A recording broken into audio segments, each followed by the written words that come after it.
পথ যদি শেষ না হয় তবে কেমন হবে?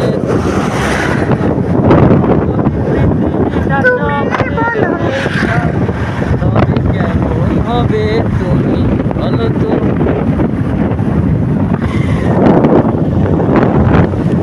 আসসালামু আলাইকুম। খুব চমৎকার একটা প্রাকৃতিক পরিবেশের মাঝখান দিয়ে ড্রাইভ করছি।